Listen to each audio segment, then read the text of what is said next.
Well, good evening and welcome to Yada Yahweh Radio. We're here with James and Kirk. How you fellas? Howdy. Doing good. Yeah, we need to send Kirk some oxygen. It's a little smoky there in California, particularly in the north. The city is trying to, the state is trying to emulate Dante's version of hell. Boy, some of the pictures I've seen there. I mean, I don't know how it's possible to have a thing called a fire department and to lose 40 square blocks where there isn't a single house. We're not talking about a block or 40 houses. We're talking about 40 square blocks of some of these towns are just gone. I mean, like, it's not like they, there's some things burned. They've evaporated. They're just far worse than any tornado or hurricane. They're just gone. Mm-hmm. Totally. I look at it and say, how is that possible? How could you have a fire department?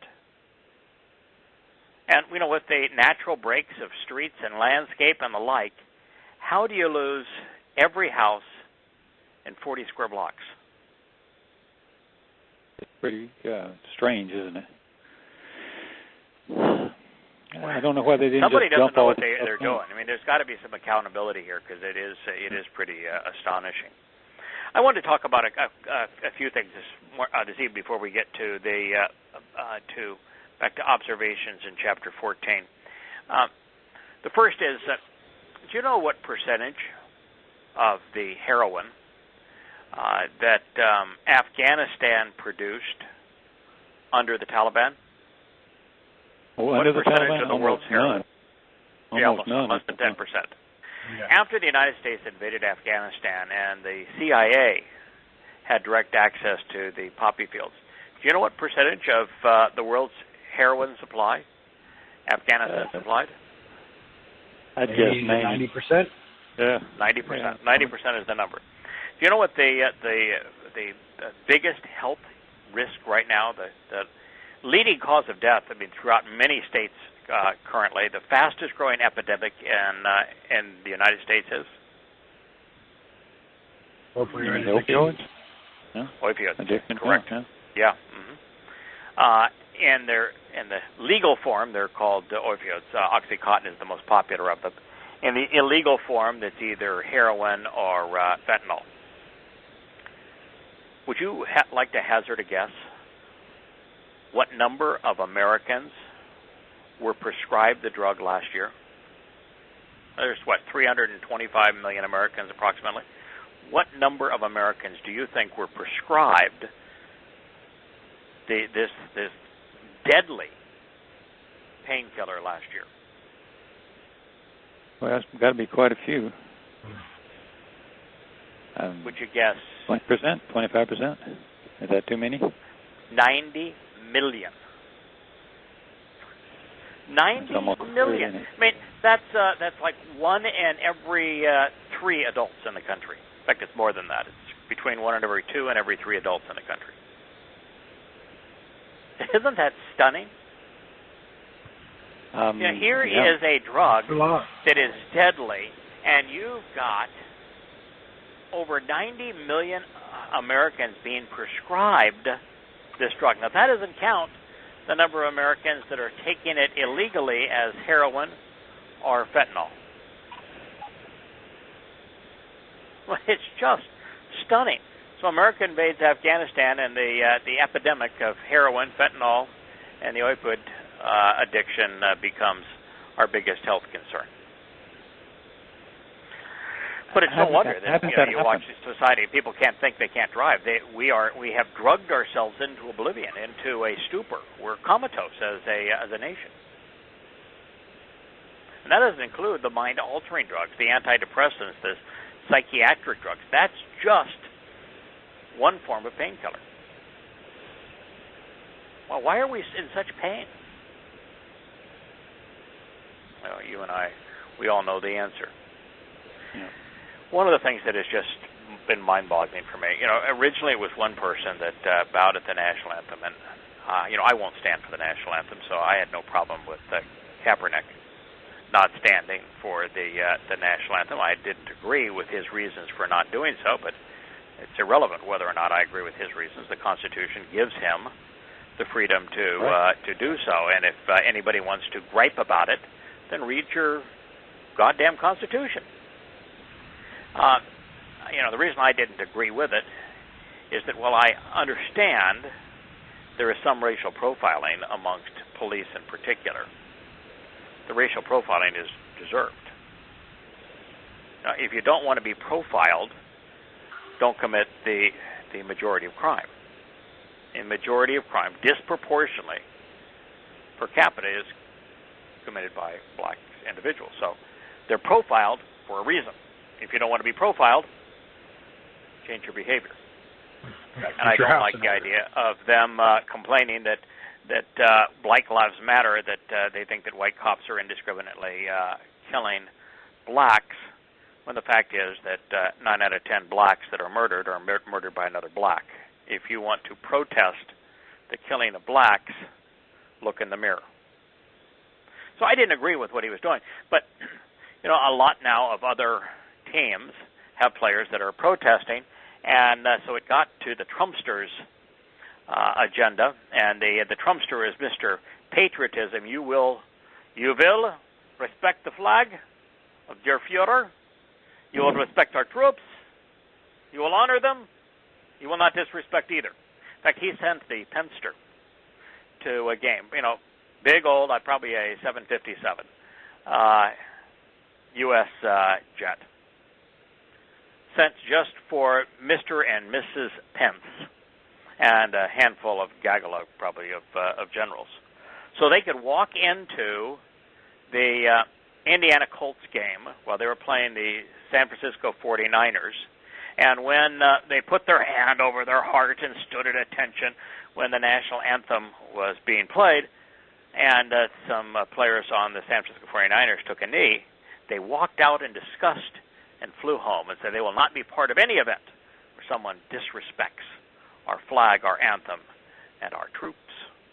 By the way, why would you respect a military that made a mess out of Afghanistan, Iraq, Syria, Libya, just to name a few? Vietnam. That has caused, 5 million refugees? Killed over 1 million people? Destroyed those countries? And we are told you either respect them or we're going to ostracize you? When is it that people are going to begin to think and realize, the national anthem at sporting events is a relatively new phenomenon. I mean, the national anthem as a whole is a new phenomenon, and the song itself is based upon an English drinking song. In fact, a song that actually glorifies drunken orgies.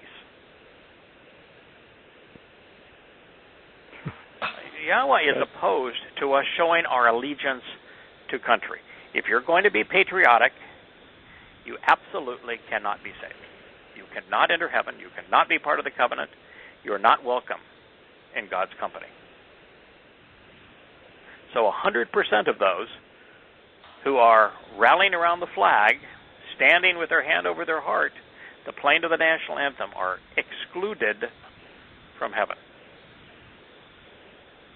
And yet 50% of Americans disapprove of their expressing their right to take a knee at the national anthem. Pretty amazing, isn't it? What do you have a comment on either of those, or am I out on a limb, or do you guys happen to No, you're not agree? on a limb. I didn't like the way they took a knee. They should have just walked away or not come out. I mean, a knee. Why would? To me, that's like bowing down to it. It sends a Yeah, I know. message. That's my view. But How do you disrespect they have something absolute by bowing right down? If it doesn't do anything for you or me, and we look at it and it's not, they don't represent us, why should I respect them? They don't respect any of my thoughts. Right. Yeah, and I have a constitutional right to tell them to go jump. So what? Well, in today's America, where we are returning to a much more zealous and in-your-face form of America, love it or leave it. That's the scary part, is it's going to be the criteria. Yeah. There's a president of one of the stands, Kyrgyzstan, that made some interesting statements about Russia and Islam. I just want to read one of them. It made the national news media. My guess is very few people actually considered it, but it said this. If there is no democracy, then neither the region nor the world will have a bright future. Let me give you one example. There is a big spike of terrorism in the world. Currently, it's Daesh, the Islamic State. But later, it'll be something else, also Islamic. What's the cause of terrorism, and why only in Muslim countries?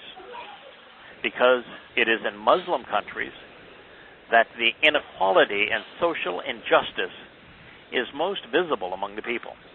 Because some regimes call themselves republics, but in fact are authoritarian and dictatorial.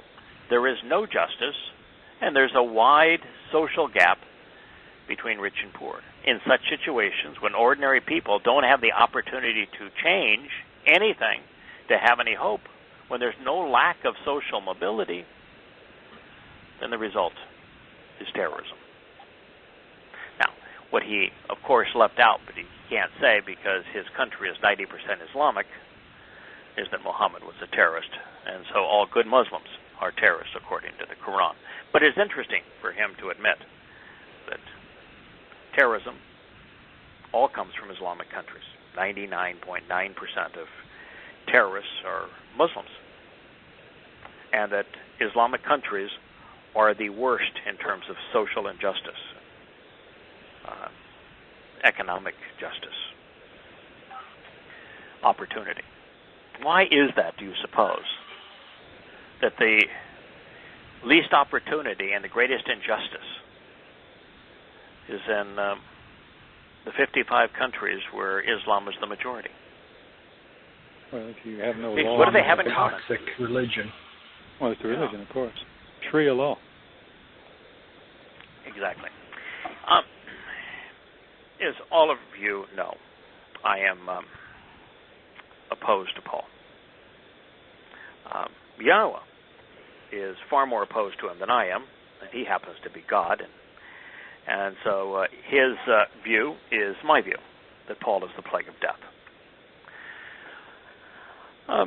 About 7 or 8 years ago, I wrote a book called The Great Galatians Debate, about 600 pages, where I began it by trying to explain away Paul's apparent contradictions of Yahowah, particularly of the Torah. And, I got to about page, I got to somewhere in the 3rd chapter of Galatians, which was Paul's first book. It was his rebuttal to the Jerusalem Council.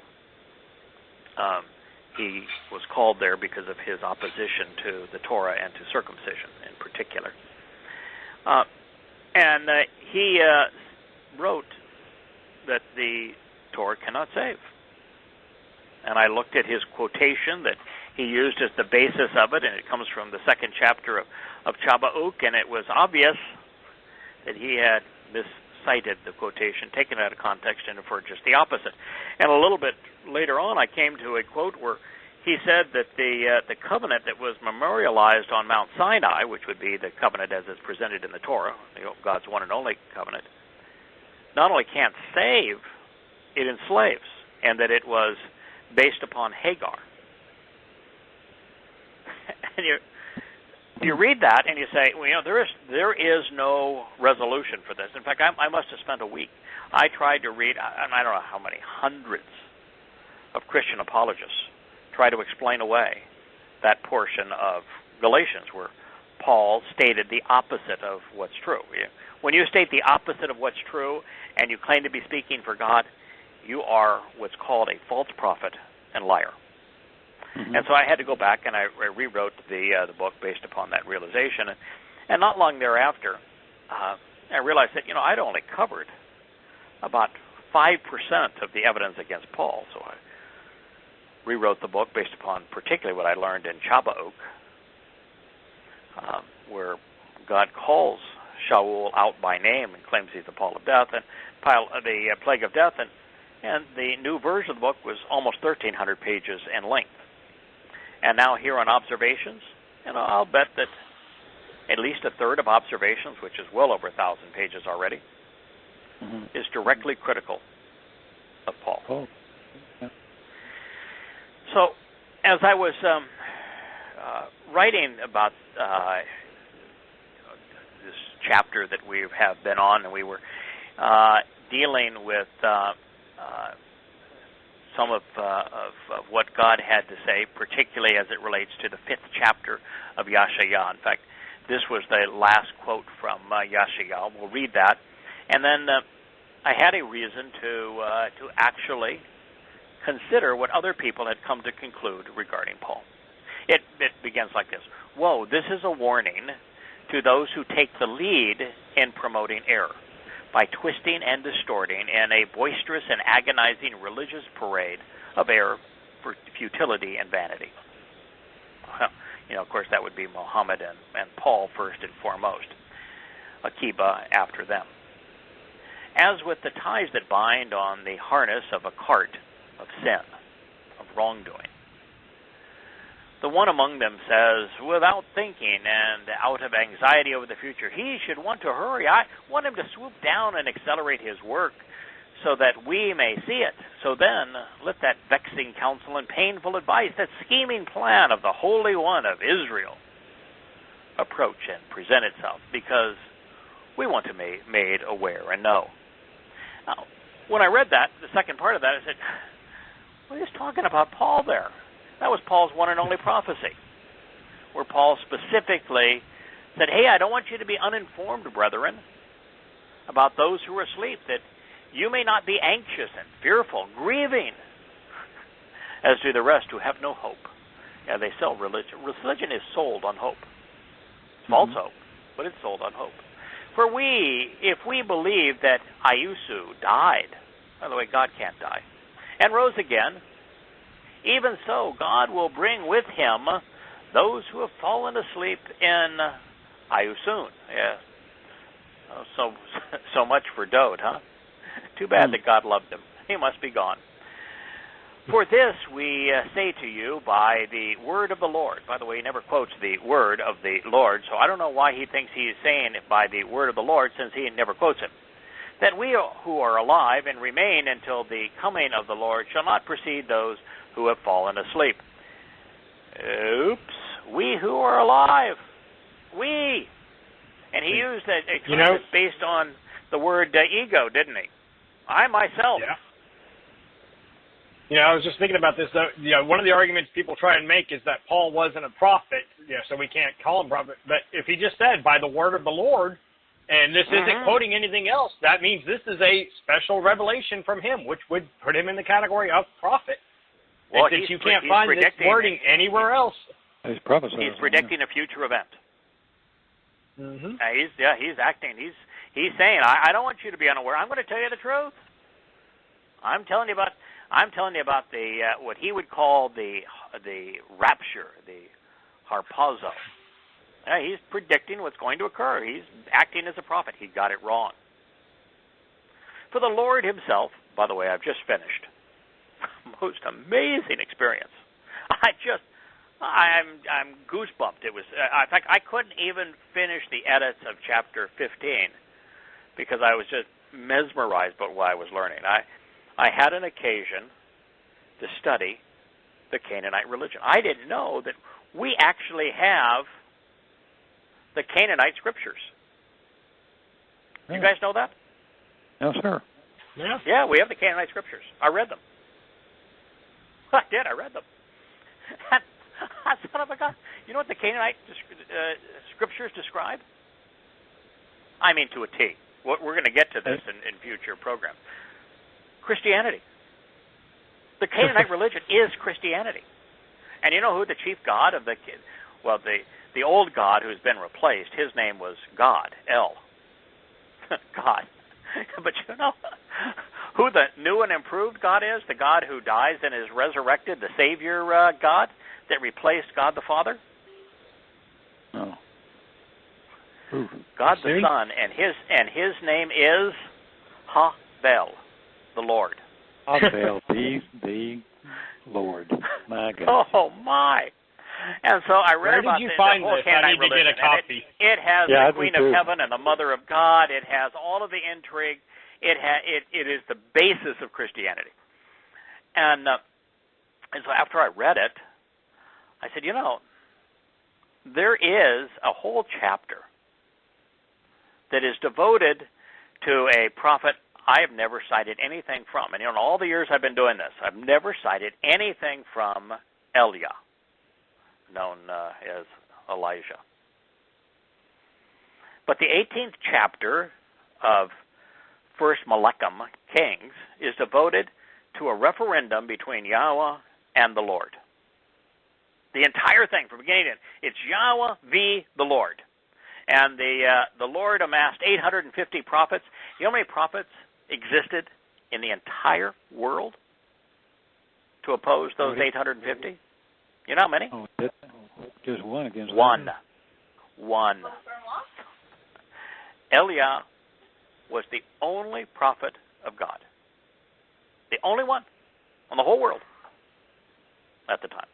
And so it is a referendum between Yahweh and the Lord. So I went through and I translated the 18th chapter of First Kings. And oh my goodness, I had never seen it so clearly presented as to why God hates religion and the consequence of religion and what religion does to people. And it's quite a treat. But Paul, in fact, spoke on behalf of the Lord. And by the way, God just says unequivocally. You know, it was kind of interesting. In the 19th chapter of Kings, Yahweh said, "I'm going to spare a remnant of Israel." You guys have any clue how many he spared? 1 in 10. 7,000. 7,000. 7,000. That's good. 7,000. Okay. Do you know what his criterion was to spare each of the 7,000? Each of these 7,000 had one thing in common. And only one thing in common. Trusted him? Nope. Oh, no, not a single one of them knew him. Oh, okay. Not a single, he doesn't say a single one of them knew him. He spared 7,000, not because they knew him, but all 7,000 were spared because they were the only ones in Israel that had not bowed down to the Lord. There were only 7,000 the only ones that there was any hope for. Men, women, and children. Men, women, and children who had not bowed down to Baal. That's it. So truth is certainly not be possible. Here's Paul. He's speaking of the word of the Lord, that we who are alive and remain until the coming of the Lord. God made it real clear. If you're speaking on behalf of the Lord, you know what he did to each of the 850 prophets of the Lord at the end of the test? Did he send fire down? Killed them all. Yeah. Killed them all. And for those who say, "Oh, that's that mean, wrathful God of the Old Testament." No, that's the loving, caring God of the Torah, prophets, and Psalms. If you have God people who wanted that to are get rid of the infecting person your poisoning his children with children the plague of death, you deal with them. It's the most loving and compassionate, moral and rational thing you can possibly do. Now, I made this point as I go into the chapter, and I just want to reinforce it here, that we're not God. Not one person on this planet has the authority of Elia to do any of these things. But God made this point so that we might understand how to treat those who are, or how to at least view those who are abusers, so that we might protect and care for the abused and support the abused. Yeah, he killed them all. So, continuing, and by the way, Paul knows that the Lord is Satan. He knows what God said to do to those who promote the Lord. He knows that there's no salvation whatsoever for anybody who addresses God as the Lord. And what did Yahweh say in the Sermon on the Mount? No one who calls me Lord, Lord is going to enter the kingdom of heaven. Go away from me. I don't know you. Yeah. Right? Yeah. Yeah, for the Lord himself would descend from heaven with a shout and with the command of an archangel. Now, what's so amazing here is he's on top of everything else, he's got Towrah and Yom Kippurim screwed up. Now, the reason he doesn't want to talk about Yom Kippurim, that's when Yahweh is going to return, is Yom Kippurim. And Towrah is the harvest that is coterminous between the treaty that thins Israel at the waist, forcing to give up the West Bank, Judea and Samaria, and the beginning of the Magog War, when Muslims by the probably hundreds of millions stream into to Israel, and of course Yom Kippur is when Yahweh returns. These are very different things. Yahweh does not come for us on Towrah. He is not coming for us on Towrah. We are going to him. There's a huge difference. Yeah. Yahweh is not coming back to earth until Kippurim. And there's not going to be any great trumpet on Kippurim. He's going to appear like light in the sky, like a constellation of lights. So Paul is really screwed up. I mean, everything he's saying about this is false. The command of the archangel. Why do you think that God's going to be preceded with an archangel? You know, when God was present on earth, like on the top of Mount Horeb and explaining the Torah to the people, did he communicate through an archangel? No. Hey, Nope. God can communicate through an angel. They're not angels, they're malach, they're messengers. Excuse me for using the wrong term. But Yahweh can, you read this garbage that Paul has, and it's terrible what it does to you. But Yahweh can and does communicate through his malach. In fact, there's a number of meetings between malach and Elia. In fact, malach shows up, and Eliah's in this cave, and he says, "What in the world are you doing here? Get up, stand up, get something to eat, have something to drink. You got a big task ahead of you. You need to get going." Just basically, kicks him in the butt and say, "Come on." So anyway, they do talk, but if Yahweh's there present, he doesn't speak through them.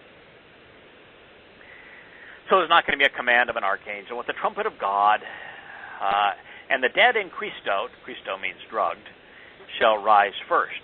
I guess those poor souls that, like David, that passed away 1,000 years before him. Then we who are alive and remain shall be caught up together. We. Sorry, Paul, you got it wrong. And we're not going to be caught up in the air with him. We're meeting him. He's not coming for us. Yeah, he's taken with them in the clouds to meet the Lord. The Lord is not going to be in the clouds. Well, Satan may be in the clouds, but the Lord is not. It's one of the things that's really interesting about this chapter in the 18th chapter of 1 Kings. All the Lord, Satan, had to do to prove the faith of Baalism, which was essentially Christianity, was to ignite some sticks on fire. Do you know that Baal was always depicted with a thunderbolt in his hand? I mean, his stick was fire. That's all they had to do. They couldn't do it.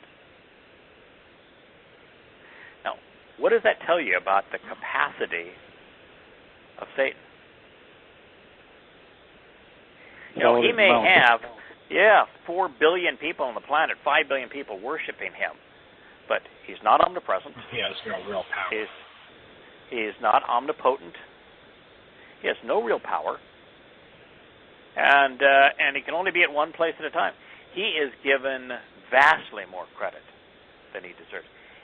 He is a lightning god, and he couldn't. I mean, even Yahweh says he's the prince of the air, right? The storm god. Mm-hmm. A storm god, he can't light a fire. Not even a good Boy Scout. Oh God! Yeah, your average Boy Scout could. good light a fire, but I have to stop calling Boy Scouts because they've just agreed to let girls into the Boy Oh, Scouts. okay. Big Scouts. We're going to meet the Lord in the clouds, to meet the Lord in the air, and always be with the Lord. By the way, he's identifying the Lord, who is Satan, with Iusu, Christus.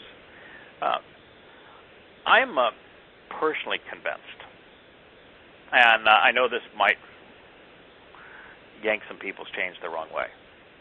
I don't think Yahusha existed prior to the time that Yahweh required a set-apart, diminished, corporeal manifestation of his nature.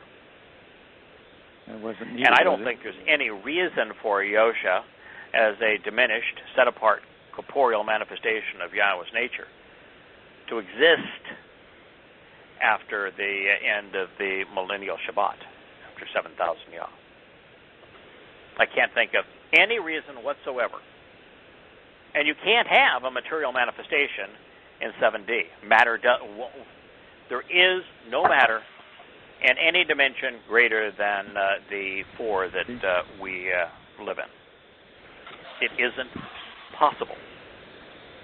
And so since Yahusha is a diminished corporeal manifestation of Yahweh set apart from him, I don't think he exists. Why would Yahweh need him? Mm-hmm. He's just part of Yahweh. He's the mouth of Yahweh. He's the sacrificial lamb of Yahweh. But I personally, I don't think that there's any merit to him existing. Anyway, Paul says, therefore comfort one another with these words. His words. Are you comforted? No. Personally, I'm staggered that so many people are beguiled by Paul. He is so obviously a liar, so obviously contradicting Yahweh, so obviously full of himself, admittedly demon-possessed, that my skin crawls to think that 3 billion people bow their knee to Paul. Now, it's interesting to note that Thomas Jefferson, perhaps the most brilliant American, saw through Paul's contradictions. From Monticello, on the 13th of April, 1820, he wrote the following in a letter to William Short. William Short is no average individual, but a huge percentage of Jefferson's correspondence is written to William Short. William Short is the man that Thomas Jefferson viewed as his adopted son. He was his closest friend, his closest confidant. So this is what he wrote. My granddaughter, Ellen, has undertaken to copy the syllabus. Now, the syllabus is a collection of Yahusha's words with all of Paul's removed, which will therefore be enclosed. It was originally written to Dr. Rush. On his death, fearing that the inquisition of the public might get hold of it, I asked for the return of it from the family, which they kindly complied with. Isn't that amazing? That he has a book that is a collection of Yahusha's words, removing all of Paul's, and he wrote it for a friend, and yet he asked for it back thinking if the public got it, there'd be an inquisition. Wow. At the request of another friend. People weren't too happy. Oh, no. People don't want their religion proven Kill false. my God. Question. It's okay for them to kill their God, for their God to die, but they don't want you to kill their God. Don't you do it. Don't you mess with it. At the request of another friend, I had given him a copy. He lent it to his friend to read, who copied it, and in a few months it appeared in a theological magazine of London.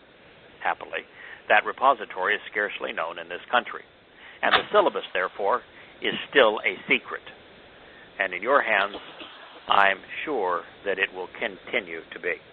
Now, here is the third President of the United States, first Vice President of the United States, the author of the Declaration of Independence.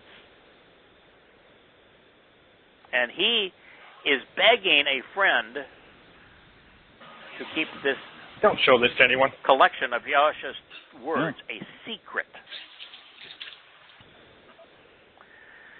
But while this syllabus is meant to place the character of Jesus, it's his mistake, and one he could have corrected. I mean, he was very close to the time that the J was first invented, about 75 years after it was first invented, and he was a linguist. He knew that it had been invented for the express purpose of improving Latin so that Latin would have a hard sound on what they thought were wimpy-sounding names that began with a vowel, the vowel I. I'm sure that he was aware of it. So he would have known there was no Jesus.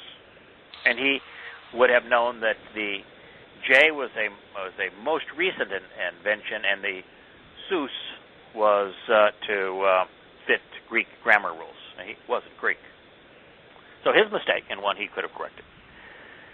In its true and high light, as no impostor himself, but a great reformer of the Hebrew code of religion. I'm sorry, Tom. He understood that there was a code of conduct written in the Torah, and that Yahushua was openly critical of religion, but unfortunately he didn't think this through correctly. So, he wasn't right in that regard. He did not try to reform the Hebrew code of religion. He was opposed to the Hebrew religion, the Jewish religion, and what he represented was the Torah in its pure form, unrevised. It is not to be understood that I am with him in all of his doctrines. In other words, Thomas Jefferson, he says, I am a materialist. Today we would call them a socialist secular humanist. I am a secular humanist, materialist. And he takes the side of spiritualism. He preaches of the efficacy of repentance towards forgiveness. No, he actually doesn't. I require a counterpoise of good works to redeem it, etc., etc. It is the innocence of his character, the purity and sublimity of his moral precepts, the eloquence of his inculcations, and the beauty of his apologues, in which he and the way that he conveys them, that I so much admire. Sometimes, indeed, needing indulgence to Eastern hyperbolism. My eulogies, too, may be founded on a postulate which all may not be ready to grant.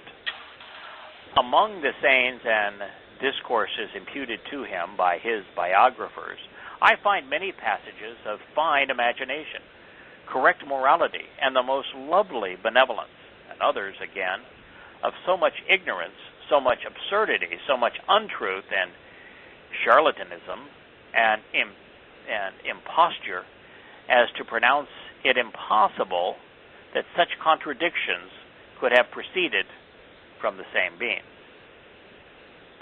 I separate, therefore, the gold from the dross, restore to him the former, and leave the latter to the stupidity of some and roguery of others of his disciples.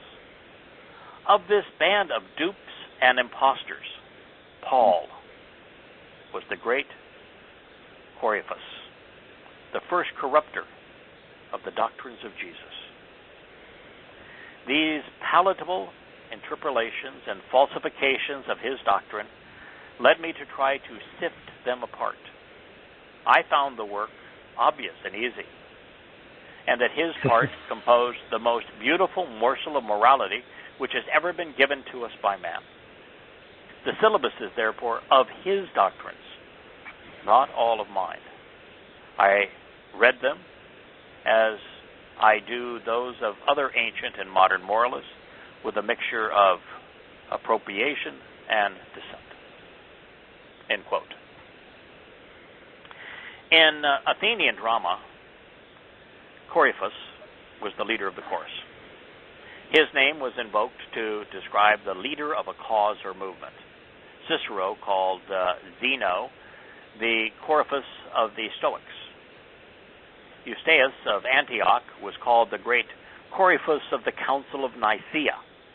The reasons are interesting. Espouse was the principal opponent of Arians, who realized that Yahshua was begotten and thus not a unique persona or separate God.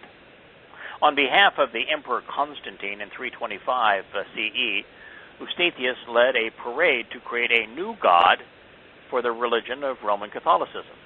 Similarly, Jefferson was in accord with Yahweh's statement in Yahshua 6 with his Corpheus comparison. Remember I just said the leader of a boisterous religious band is what Yahweh said? Mm-hmm. Jefferson, used the same reference in referring to Corpheus. I wonder what Thomas Jefferson would have written, however, had he been given access to the Hebrew text of the Torah Nambi wa Mizmor that we have been afforded. Lacking access to the Hebrew text, Yahweh's witness, there are numerous errors and nomenclature throughout the citations which follow. But I wanted to share them because their conclusions are universally valid.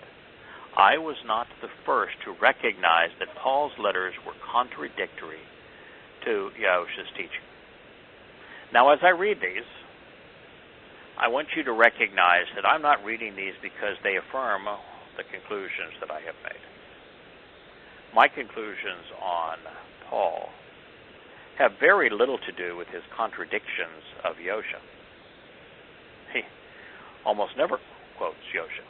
In fact, the only time he quoted him, he misquoted. My issue with Paul is that his statements are universally contrary to Yahweh's in the Torah, prophets, and Psalms. There isn't a single one of these that we're going to share that exposes and condemns Paul because he contradicted God, only because his words are incongruent with the person they erroneously called Jesus. All right, now here they are.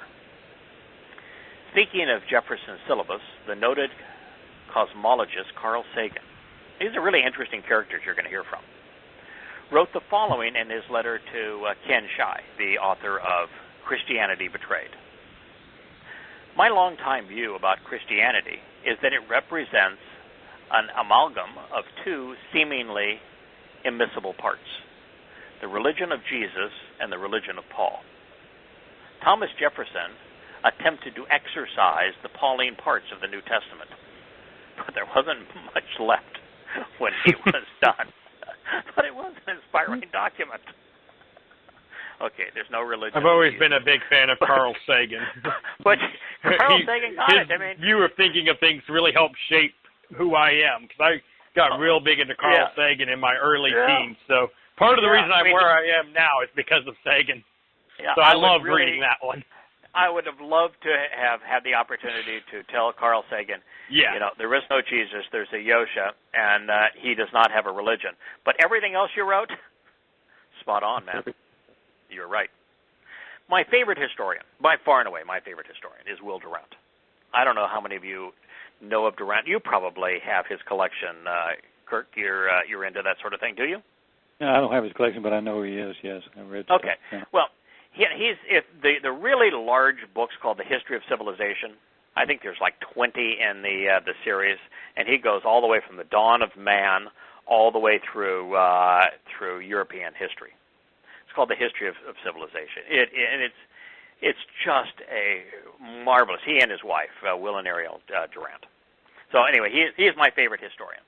In his volume, Caesar and Christ, he wrote, Paul created a theology which none but the vaguest warrants can be found in the words of Christ.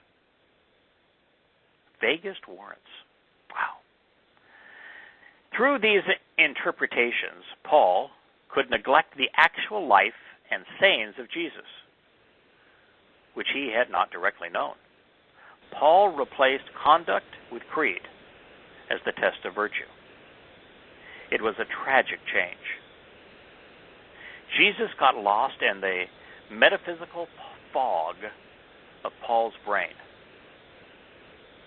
Fundamentalism is the triumph of Paul of Tarsus over Jesus of Nazareth. That's pretty astute too, isn't it? Mm-hmm. We've all heard of George Bernard Shaw. He was the winner of the Nobel Prize for Literature in 1925.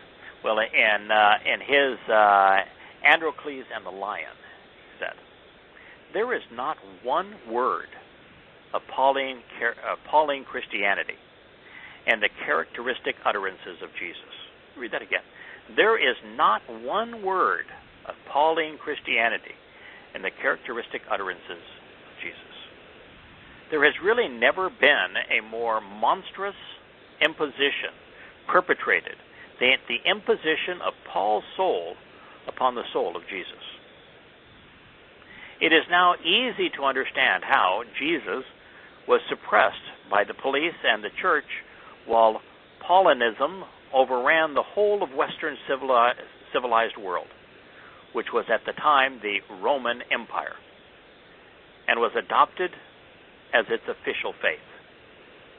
No sooner had Jesus knocked over the dragon of superstition than Paul boldly set it back on its legs again in the name of Jesus.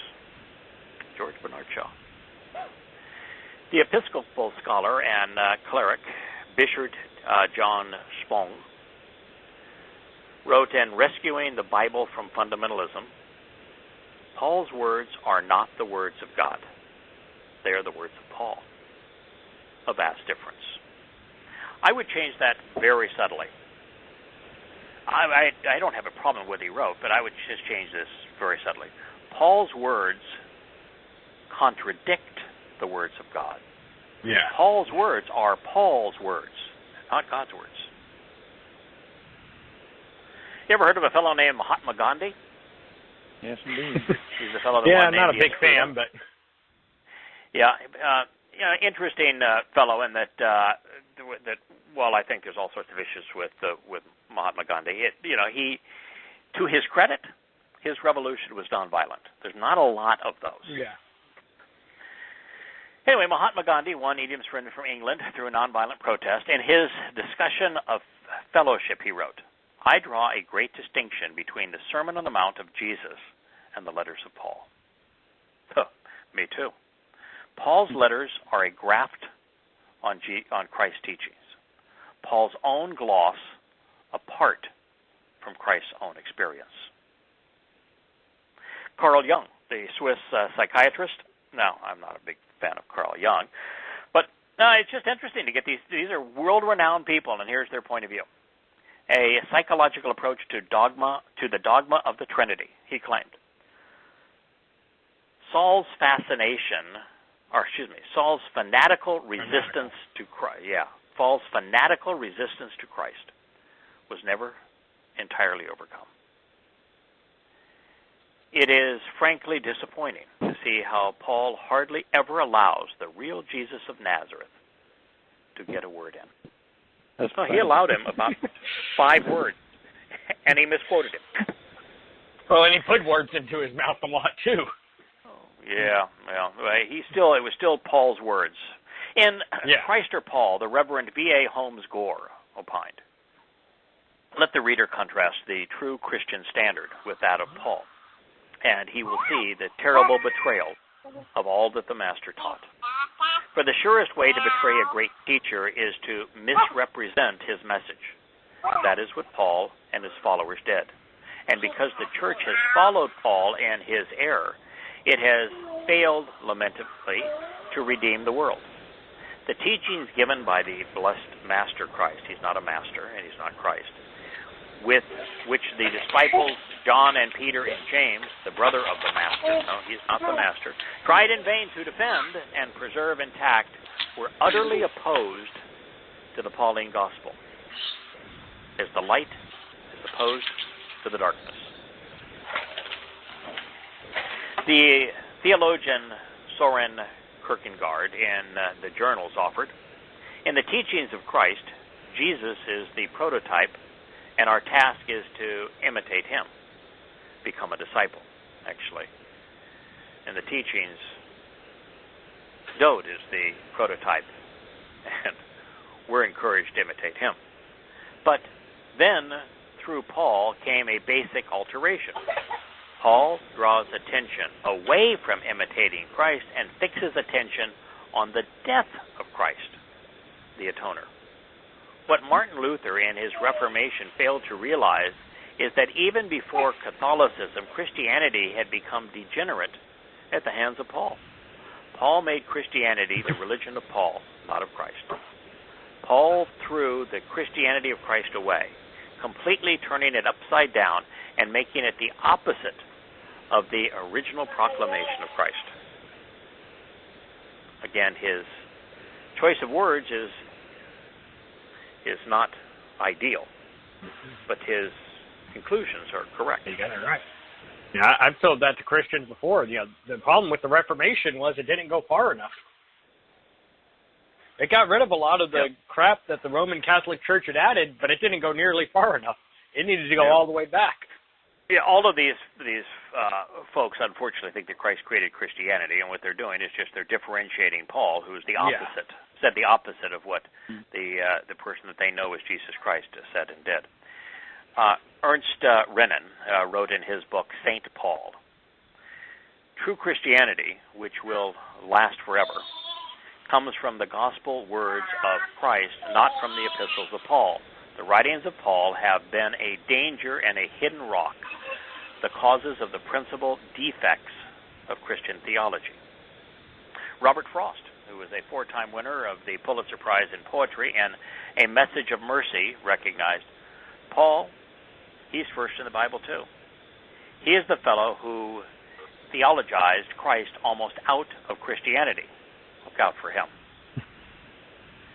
James Baldwin, an acclaimed African-American author, in his book, The Fire Next Time, offered, the real architect of the Christian church was not the disreputable, sun-baked Hebrew who gave it its name, but rather the mercilessly fanatical and self-righteous Paul.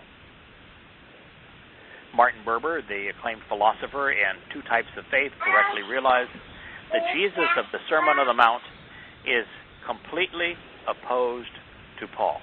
In fact, what's called the Sermon on the Mount exposes and condemns Paul. Oh, yeah. The poet and author Khalil Gibran in Jesus, the Son of Man, published. By the way, wasn't the Son of Man the preferred and most common epithet that Yosha used to describe himself? Mm-hmm. I believe so. Son of Man. Could he have been the son? Could he have been the Son of Man if he was virgin born? No. No. There's a reason that Yahshua doesn't speak of a virgin birth. But you know who has a virgin birth? The Lord. That's virgin birth and the Nimrod story. Dominates the Canaanite scriptures. By the way, you know what language the Canaanite scriptures are written in? Probably in Hebrew type. Syriac? I don't know. They're in Hebrew. Well, makes sense. Yeah. In fact, they used the Hebrew alphabet, the Hebrew grammar. What they did, though, is they used cuneiform and clay to replicate the Hebrew letters, creating the same sound, same order, same words, same grammar, but it's all Hebrew. It's the oldest text, the earliest text that scholars could read, because they figured out right away it was written in Hebrew. Theologian Helmut Koster, in the Theological Aspects of Primitive Christian Heresy, claimed, Paul himself stands in the twilight zone of heresy. In reading Paul, one immediately encounters a major difficulty. Whatever Jesus had preached did not become the content of the missionary proclamation of Paul. Sayings of Jesus do not play a role in Paul's understanding of the events of salvation. Paul did not care at all what Jesus said. Had Paul been completely successful, very little of the sayings of Jesus would have survived. It's also true. I still want to know, why do 3 billion people on the planet today believe that this man was inspired to speak for God and that his words are Scripture? It has to be related to, Yahushua was Torah observant. Then only thing he offered was that which they should have already known, because he quoted strictly out of the Torah. Right. Everything goes back to the Torah. Everything he talked to go back to the Torah. Go back to the Torah. So he didn't create any new religion, so they don't have one. Right. So the Torah is an anti-religion. They got to dispose of him, because otherwise they have no new religion. Right. Yeah, you can't create a religion, and quote Yosha. English philosopher Jeremy Bentham, and not Paul but Jesus, posed this question. It rests with every professor of the religion of Jesus to settle within himself to which of the two religions, that of Jesus or that of Paul, will he adhere. Unknown to Bentham, Yosha was overtly opposed to religion, while Paul founded a religion, further exacerbating the conflict between them. Jewish scholar Chaim Maccabee, in his book The Myth Maker, calls Paul the ultimate myth maker, because much of what Paul wrote doesn't stand up to close and careful scrutiny. Indeed, as we have seen, the purpose of the book of Acts is to minimize the conflict between Paul and the leaders of the Jerusalem church, James and Peter. Peter and Paul, in later Christian tradition, became twin saints, founders in the faith, and the idea that they were historically bitter opponents standing for irreconcilable religious standpoints would have been repudiated with honor. The work of the author of Acts was well done. He rescued Christianity from the imputation of being the individual creation of Paul, and instead gave it a respectable pedigree as a doctrine with the authority of the so-called Jerusalem church, conceived as a continuous in spirit with the Pauline Gentile church of Rome. Yet for all of his efforts, the truth of the matter is not hard to recover. If we examine the New Testament evidence with an eye to the telltale inconsistencies and confusions, rather than to the determination to gloss over all and harmonize all the difficulties and interests of Orthodox interpretation. It's not hard. It's easy. All you have to do is have an open mind. And that's true. That's the most dangerous book, actually, in the Christian New Testament isn't Paul's book to the Romans or to the Corinthians or to the Thessalonians or his first to the Galatians. It is what Luke did for him. Creating some credible pedigree by starting with Peter, with one of Yahushua's disciples and the fulfillment of Shabbat. And from there he tries to graft in the Pauline, make this transition to Paul as if there was a handoff of the baton, and it's all Paul thereafter. Makes it the most dangerous book. By the way, that last quote was from a Talmudic scholar. Pretty good for him. Mm-hmm. Historian and fellow theologian Ferdinand Christian Barr, in Church History of the First 3 Centuries, questioned, what kind of authority can there be for an apostle who, unlike the other apostles, had never been prepared for the apostolic office in Jesus' own school, but had only later dared to claim the apostolic office on the basis of his own authority? The only question comes to be how the Apostle Paul appears in his epistles to be so indifferent to the historical facts of the life of Jesus. He bears himself but little like a disciple who has received the doctrines of the principles which he preaches from the Master whose name he bears. Albert Schweitzer, the renowned physician and missionary, the winner of the 1952 Nobel Prize, in The Quest for the Historical Jesus, a critical study in the progress of Remaris to Weedy, concluded correctly regarding the letter of the leader here of the Christian parade. He wrote, Paul did not desire to know Christ. Paul shows us that with complete indifference to the earthly life of Jesus was regarded. What is the significance for our faith the fact that the gospel of Paul is different from the gospel of Jesus. The attitude which Paul himself takes up to and towards the gospel of Jesus is that he does not repeat it in the words of Jesus. He does not appeal to its authority. The fateful thing is that the Greek, the Catholic, and the Protestant theologies all contain the gospel of Paul in a form which does not continue the gospel of Jesus, but displaces it. Of course, Jesus didn't have a gospel, but he understood that Paul's letters simply replace theology, what Yosha did and said. Shortly thereafter, Switzer would write in The Mysticism of Paul and the Apostle that Paul's mysticism was a union with the divinity brought about by efficacious ceremonies which were found even in quite primitive religions. Indeed. Paul did what every pagan religion has done before him. It was an amalgamation of lies. That's why religion is referred to as Babel, a commixing of lies together. He compared Pauline mysticism to the Greek mystery cults of the 1st century CE, including those attributed to Osiris and Mithras. He concluded, where possible, Paul avoids quoting the teachings of Jesus, in fact, even mentioning it. If we had to rely on Paul, we would not know what Jesus taught in parables, that he had delivered the Sermon on the Mount, and had taught his disciples about the Father. Even where they are especially relevant, Paul passes over the words of Jesus. Just prior to setting off for Africa, Switzer became convinced that the search for the historical Jesus was futile. He just didn't have access to the tools we have today. The Jesus of Nazareth, who came forward publicly as the Messiah, who preached the ethic of the kingdom of God, who founded the kingdom of heaven upon the earth and died to give us his work, his final consecration never existed. He is a figure designed by rationalism, endowed with life by liberalism, and clothed by modern theology in a historical garb.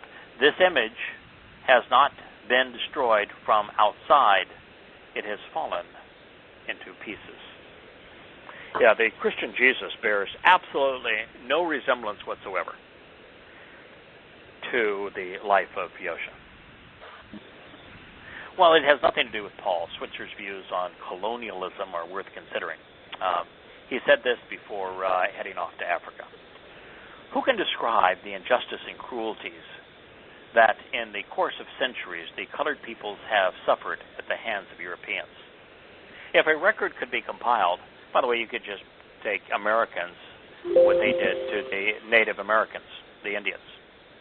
If a record could be compiled of all that has happened between the white and the colored races, it would make a book containing numbers of pages which the reader would have to turn over unread because their contents would be too horrible. Then in a sermon he preached on January 6, 1905, he said, our culture divides people into two classes, civilized men, a title bestowed on persons who do the classifying, and others who have only the human form, who may perish or go to the dogs for all the civilized men care.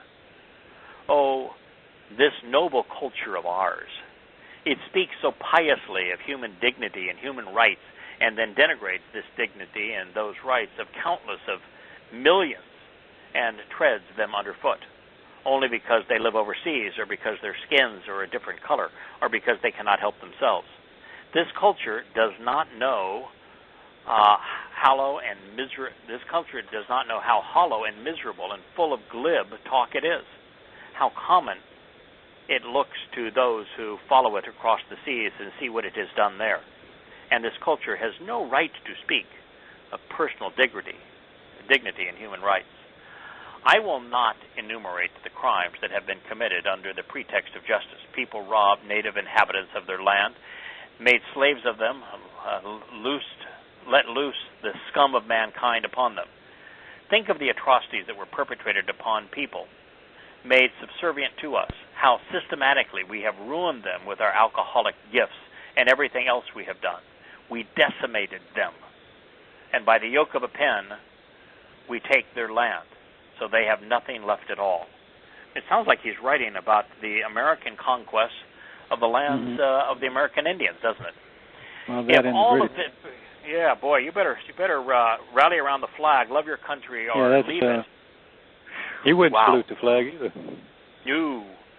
If all of no word anybody who knows the truth. Brain. If all of this oppression and all of this sin and shame are perpetrated under the eye of the German God or the American God or the British God, and if our states do not feel obligated first to lay aside their claim to be Christian, and then in the name of Jesus is blasphemed and made a mockery, and the Christianity of our states is blasphemed and made a mockery before these poor people, the name of Jesus has become a curse.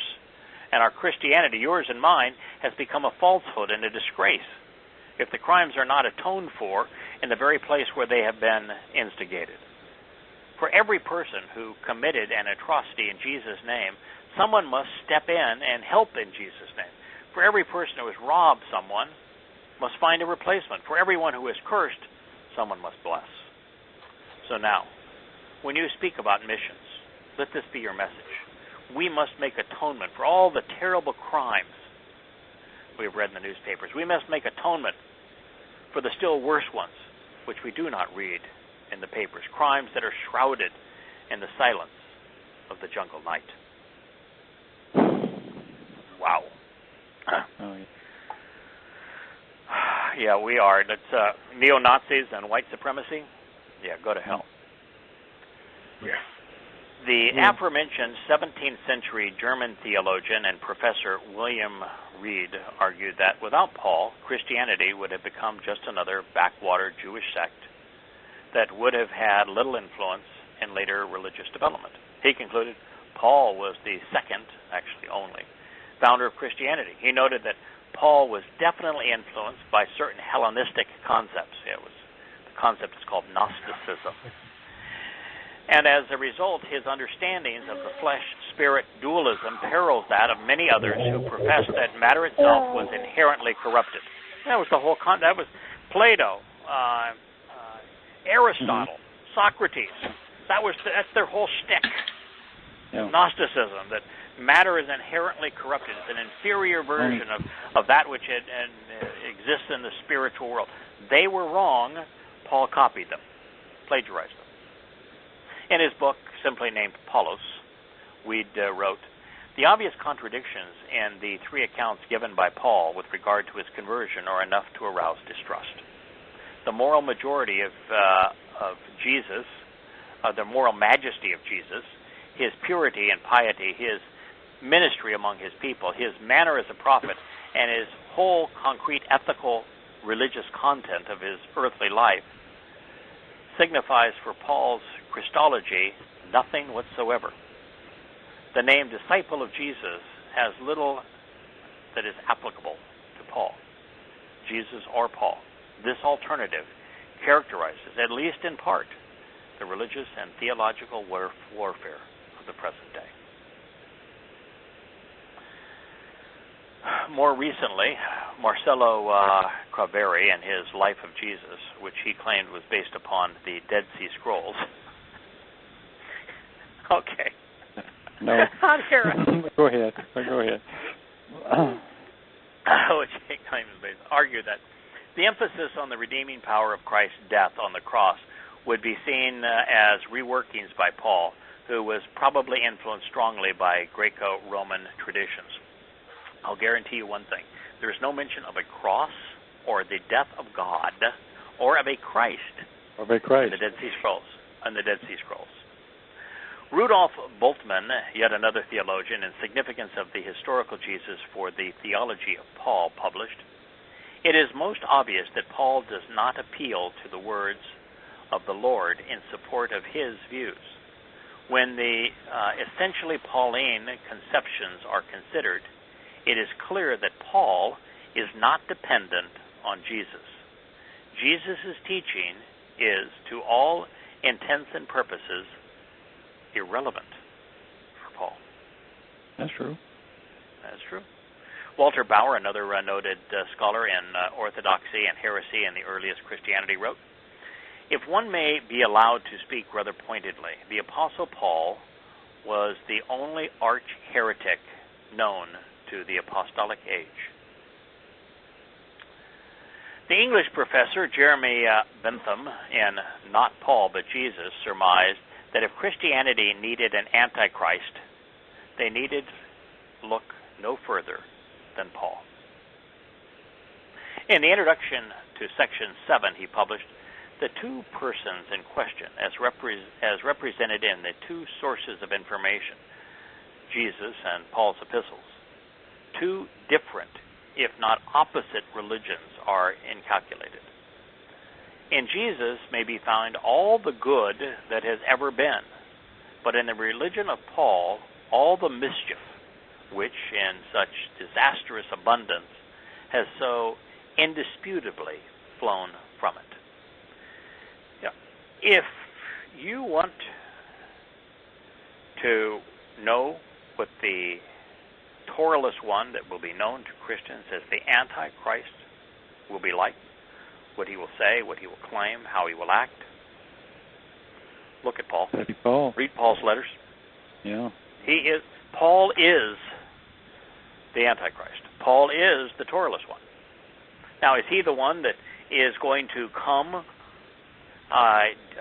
in the last 7 years, beginning in fall of 2026? Nope. Yes and no. Well, yes and no. The demon that possessed Paul is absolutely going to be the same demon. Yeah. The demon that Paul admitted possessed him in the second letter of Corinthians. The demon that he acknowledged possessed him is going to be the exact same demon that's going to possess the Torahless one known to Christians as Antichrist. So the personality, the style, the motivations, the testimony, exactly the same. Now, I do think that, in fact, I'm certain of it, that the same demon that possessed Paul possessed Muhammad. Yeah. And so we'll see a little Muhammad mixed into the Torahless one known as the Antichrist as well. And if you want to know about him, read Prophet of Doom. It's free at prophetofdoom.net. But there's no question at all that Paul is the Torahless one. Paul is the Antichrist. Now, he will be indistinguishable. H.L. Mencken, whom some consider among the most influential American writers in the first half of the 20th century, wrote in Notes on Democracy, "It is argued by any rational man that the debased Christianity cherished by the mob in all the Christian countries of today has any colorable likeness to the body of ideas preached by Christ. The plain fact is that this bogus Christianity has no more relation to the system of Christ than it has to Aristotle. It is the invention of Paul and his attendant rabble-rousers, a body of men exactly comparable to the core of evangelical pastors today, which is to say a body devoid of sense and lamentably indifferent to honesty. Wow. The mob, having heard Christ, turned against him. The theological ideas are too logical and plausible for it, and his ethical ideas were enormously too austere. What it yearned for was the old, comfortable balderdash under a new gaudy name, and that is precisely what Paul offered it. He borrowed from all the wandering dervishes and body snatchers of Asia Minor and flavored the stew with remnants of Greek demonology. The result was a code of doctrine so discordant and so nonsensical that no two men since, examining it at length, have ever agreed upon its precise meaning. Paul remains the arch-theologian of the mob.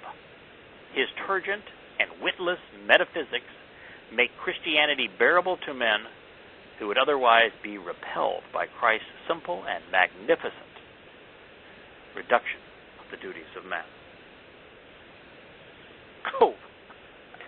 That's actually very telling. People wonder why there are so many different denominations in Christianity, And largely it is. All of them trying to coincide, try and make Paul fit Yahusha. They can't do it. They all argue over how to do it, and some want to give Paul credit in one area and Yahusha in the other, and no, we need to look at this. You take him out, it all makes sense. Yeah. Repackaging. I recall so many passages in questioning Paul from the book of Galatians, where I would write the passage as it's presented in the Nestle-Aland interlinear that accompanies the Nestle-Aland. And then I would provide a literal translation of what Paul said. And if you remove the copyists who have tried to buff up Paul so that he sounds almost sane, intelligible, yeah, and you just said, this is what he wrote. It's just jumble. It's verbal diarrhea. It's like much of the Quran. It's verbal diarrhea. That's why in all likelihood it is the same demon. Yeah, and even when he waxes, poetic like he does in his love chapter of Corinthians, almost everything he said is untrue. It's ridiculous. Beyond untrue, it's ridiculous. Yes, of course it's ridiculous. It not only contradicts God, it is absolutely untrue. All you have to do is think. That's what he says. It's balderdash. They're rabble-rousers. Bunch of body statures. Devoid of sense. Well, you get the point. And all this brilliance that you just read, all these brilliant men and perhaps some women in there, I forget, why did they not take the leap to examine what he was saying against the Torah? That didn't happen to you, did it? I think the reason for that is that mankind has universally rejected the Torah. And I mean that Jews, Rabbinic Judaism is built on the Talmud. They do too, yeah. Yeah, they do too. Christians absolutely do. And for good reason. The Torah is absolutely the death knell of their religion. And so there isn't... They want power, and it doesn't give them power. No, give them... I don't think there's one person in a million who appreciates the Torah. I don't think there's one person in a million. So none of these people were educated in the Torah. But they carried around with them the same source that they would have picked up the Christian New Testament is right there. Surely that should have disturbed some of them, you would think. Yeah, and all you really have to do, if you read the first book of what's called the Christian New Testament. Yeah, Matthew. Just read Matthew. Mm-hmm. Matthew is the antithesis of Paul's 13 letters. They're absolutely opposites. Opposites cannot both be true. That's all you have to do. Now, the fact is that everything Yahusha said was quoting Yahweh. Yeah. And so if you actually read what Yahweh had to say about him, holy mackerel. Yeah. Yeah. Whew. God, there is no person in the history of humankind despises more than Shaul. He has more to say about him than any other foe. Now, he does say more about Dod and Shamuel and others of his prophets than he says of Paul. But for foes, Paul gets more ink by probably 100-fold than the next greatest villain. So, folks, you either have to be ignorant. The only one that would come close would be Baal. Yeah, but Baal's not a person. The same spirit, yeah, he's not a person. Yeah. Baal's Satan. Yeah. The Lord is Satan. When Christians, and this is the point of that debate that between Elijah, and the 850 prophets of Baal, is that Baal is Satan. The bow of the knee to Baal is an eternal sentence in Sheol. If you are promoting Baal, if you're bowing your knee in submission to Baal, you don't get the reprieve of just simply dying. The Lord is Satan. If you're submitting to him, you'll get to spend your eternity with him. That's the message of the 18th chapter of 1 Kings. It is really powerful. Well, anyway, I wanted people to have the opportunity to recognize how many people, I'm sure that's just a fraction of them, have written about Paul. You either have to be ignorant or rational to believe Paul. And that's why religion is synonymous with faith, not reason. Well, what I find interesting is just, how well known these people are, yet nobody knows that they ever said this about Paul. That it's been, I don't want to say covered up, but they were not very vocal about these findings. Yeah, it tells you a lot about society. Right. We have revised people like this feel everyone. Don't feel comfortable coming out and saying this in public. We are, as Americans, afraid to talk about George Washington in the context of the most important thing in his life, Freemasonry. Mm-hmm. We're afraid to talk about Abraham Lincoln as he presented himself in the Lincoln-Douglas debates as being a racist so vile that he wanted concentration camps for black people, Negroes as he called them, because they were unfit to live with whites. Mm-hmm. That's why he didn't want another slave state. He wanted them all in turn in concentration camps. We don't want to talk about the fact that Jefferson not only was a deist and a humanist, but that he condemned Paul. We don't want to talk about the fact that that Jefferson warned about the two greatest ills in America, a central bank and an established military. Mm-hmm. We don't want to talk about the fact that Yahusha, not Jesus, was Torah observant, as opposed to having created a religion. And we have revisionist history. We've dumbed ourselves down by presenting caricatures of historical individuals. That's why so many people are so stupid. And by the way, that is the gist of 1 Kings 18. That people are just flat out stupid, and you can't fix stupid. I'd like to return to. Go ahead. Oh, I'm sorry.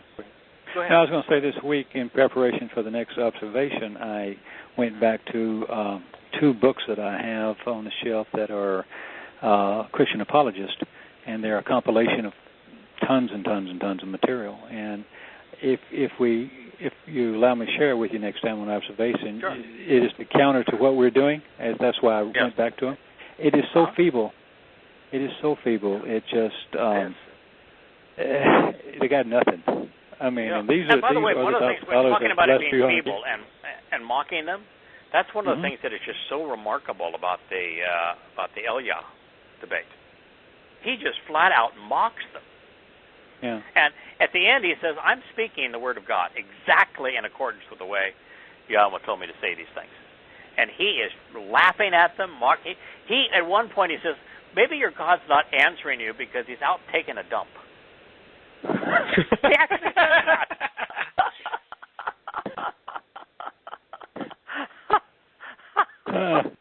I love it. I kid you not.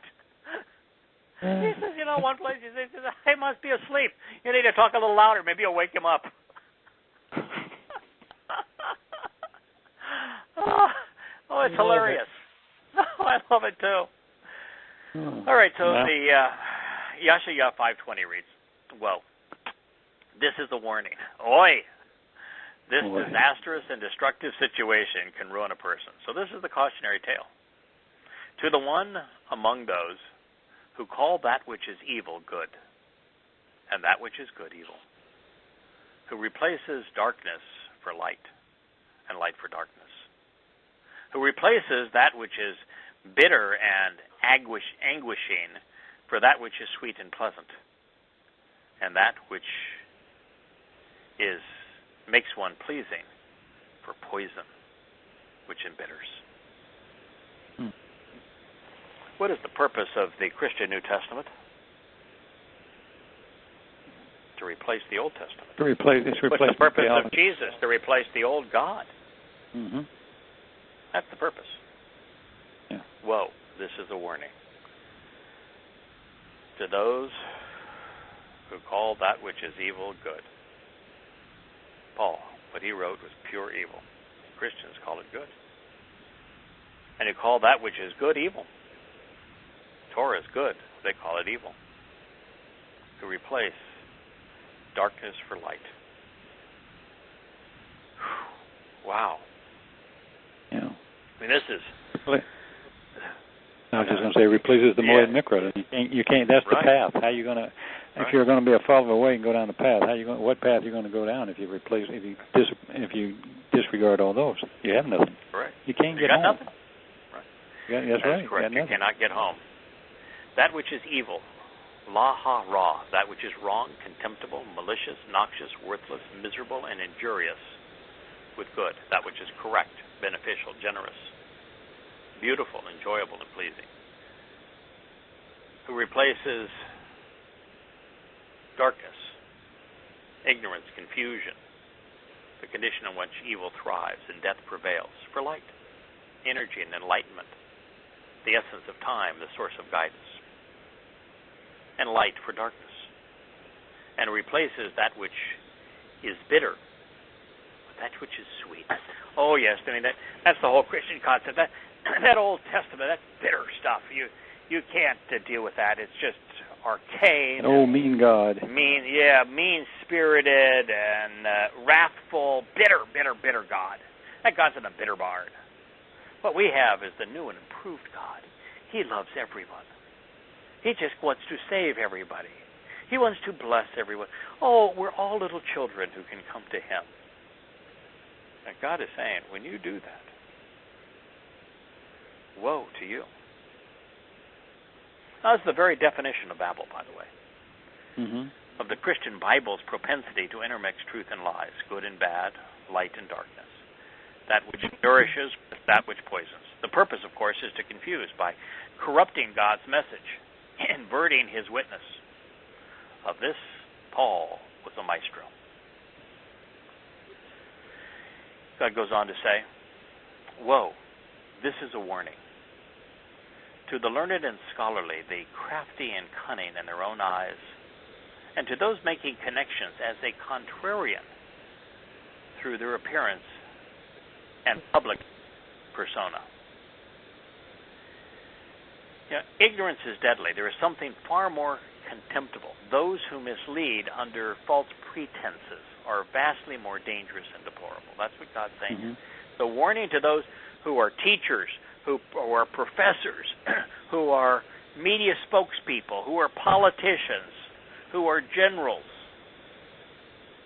who are pastors, the learned and scholarly, the crafty and cunning in their own eyes, in their own sight, and those making connections as a contrarian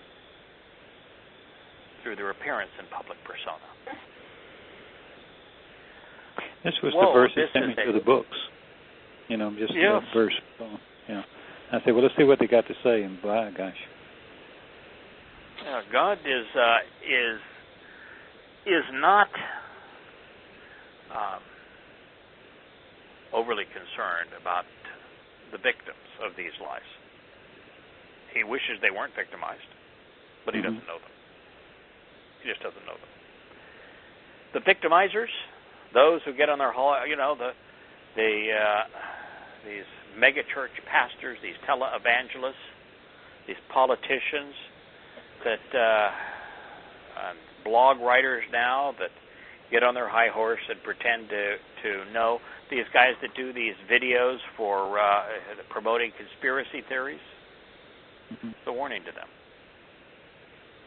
What they're doing has consequences, and they will be held accountable. Woe, this is a warning to the powerful and influential, to politicians and military heroes, to Gibor, the strong and mighty, the valiant soldiers and warriors, the most prominent individuals in positions of leadership within a society, to those who fight for power and prevail. As a result of becoming drunk by consuming wine, and to individuals of nobility and wealth with regard to mingling and mixing together intoxicants which impair judgment, who justify and acquit those who are wicked and evil as a quid pro quo to gain influence, thereby turning away those who are upright and righteous, correct and vindicated from him. It is the leaders that God is going to hold accountable. It's a warning to the powerful and influential. That's what Sheol was created for. They are drunk on their own intoxicants. And they are mixing drugs together. They're mixing prescription drugs with illicit drugs and with alcohol and all manner of things. Yes, 90 million Americans, a third of all adults, have prescriptions for variations of Oxycontin. That does not count those who are addicted to heroin or fentanyl, much less those who are intoxicated by crack cocaine or other forms of cocaine, or any of the drugs of choice today, the recreational drugs, or the alcohol. The number of Americans who are intoxicated is not 1 in 3 who are drugged and intoxicated.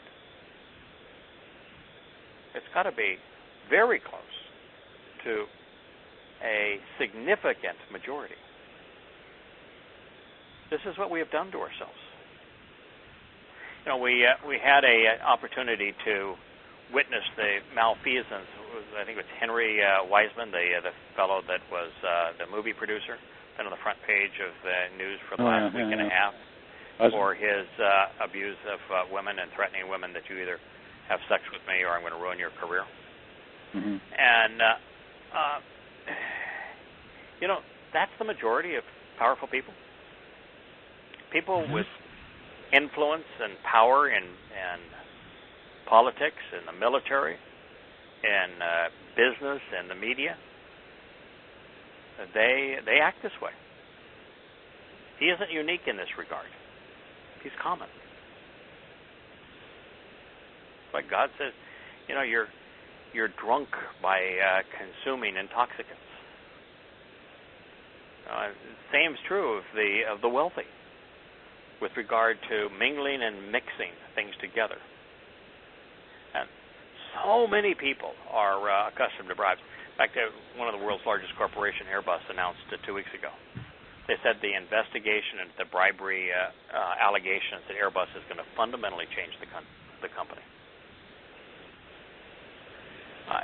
It is so pervasive how many people are able to be bribed, how many people gain power as a revolt of bribery, how many people are willing to turn away and victimize people. I was reading an article about Donald Trump this morning, and what he did in the town that I lived in at the time. I witnessed him come in and buy a golf course in Rancho Palos Verdes, and the way that he sued everybody in sight and gloated, and he was despicable.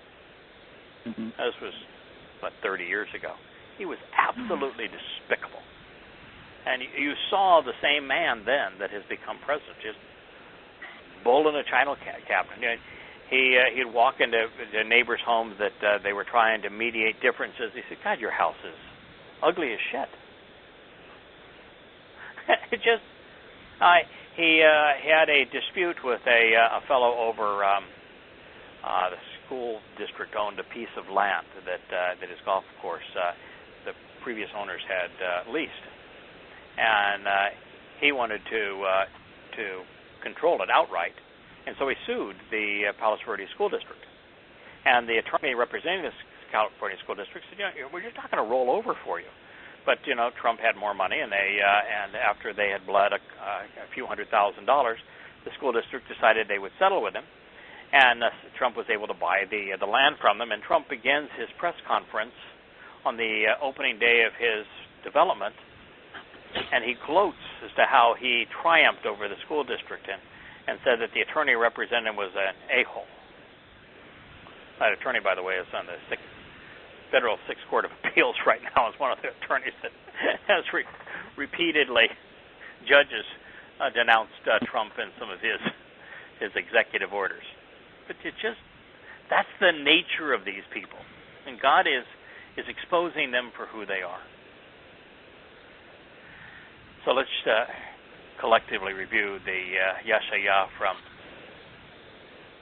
5:18 through 5:23. This is what it says.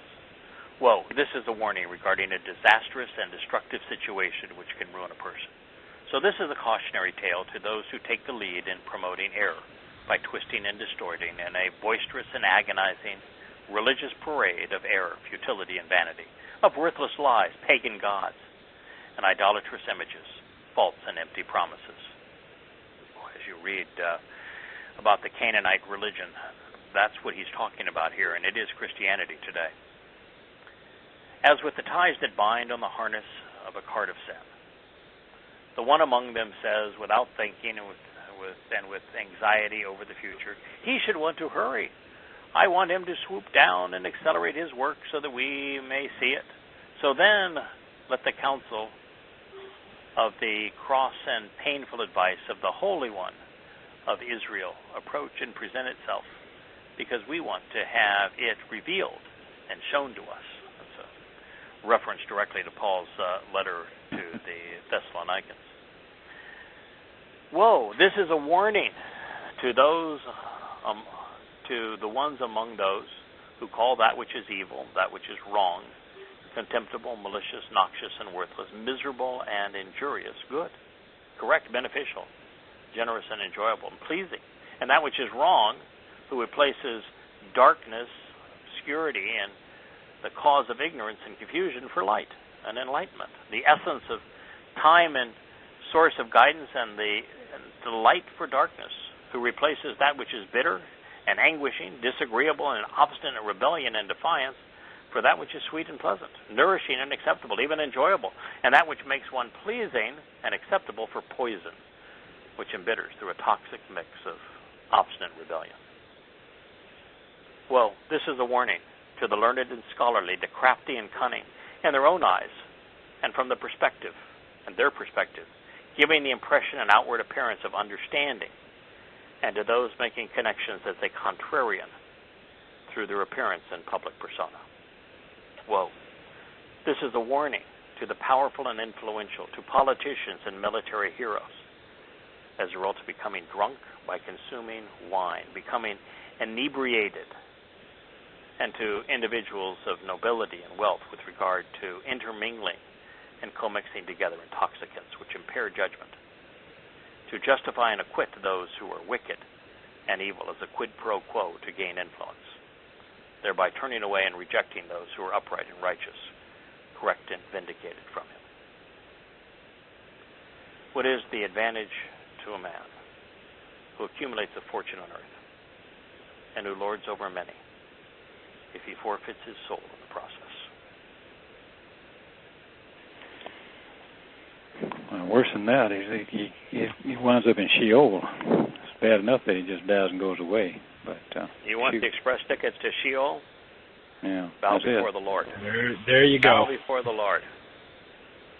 That is the express ticket to Sheol. Bow before the Lord. Let me ask you and James a question. Mm-hmm. The other day, or maybe it was yesterday, or maybe it was this morning, I thought it was yesterday, Terry was reading me some headlines about Trump talking about kind of the new standard in America is putting a great emphasis on the Judeo-Christian ideals would be like that's religion. Of course. We're not. Yeah. If anybody, when he says judo, he's not talking about the Torah. He's talking about your rabbinical Judaism, and he's not. When he talks about Christianity, he's talking about Paul. That's going to be the Correct. new standard. So how long do we have to be on the air? Oh yeah. No, I know. I mean, they're going to come for us eventually. So, I ain't care. I don't care. Go on. Take your shot, pal. Politics and religion against those who are not political and religious. I mean, that's his deal. Yeah. You're going to be. He is pro-military, pro-patriotism, pro-war, man. Pro-war, pro-religion. All of the things that that God tells us to be wary of and to distance ourselves from. He says, you either agree with me and accept that, or the hell with you. You know, it's interesting, in the NFL disputes, even those who are taking a knee, and I agree with you, why take a knee? Just sit down. I mean, that's what when the national anthem is played, I usually go to the bathroom in most stadiums. Yeah, go get a hot dog. We did that. So I'll go get a hot dog. I'll just rodeo. Anything, we did the same thing. Right. Anything, just leave the stadium. Although at one time I got up a little too late and at Baylor in Waco, Texas, and some Christian buffoons. Good old boys. You stand there and at attention. Yeah, I looked at him and said, what are you going to do? Yeah, what are you going to do? What are you going to do? Yeah, you want to assault and battery? You want to spend the next year in jail? Go ahead. Just bullies. Patriotic brats. But that is the what is happening in America, and I think to a large degree around the world. Nationalism and patriotism and militarism, religion, they're all running amok. All coming together. And religion in America, is now this divide. Christianity is losing, of course, adherents at an amazing rate. But socialist secular humanism is growing at an amazing rate, and it's growing with a religious zeal.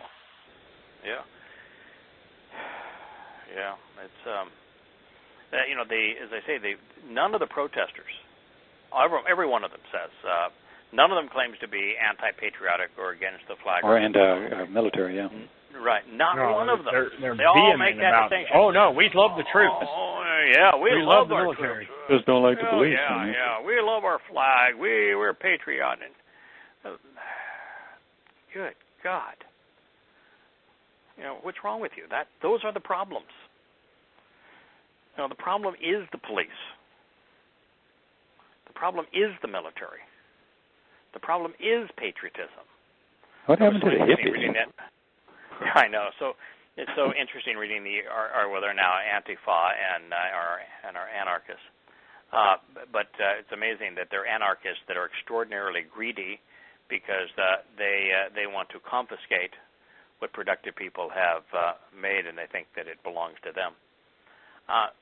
It is interesting when I read the story about that president, that the one who in the Islamic country said, Islam is responsible for its own problems. That Islam breeds terrorism.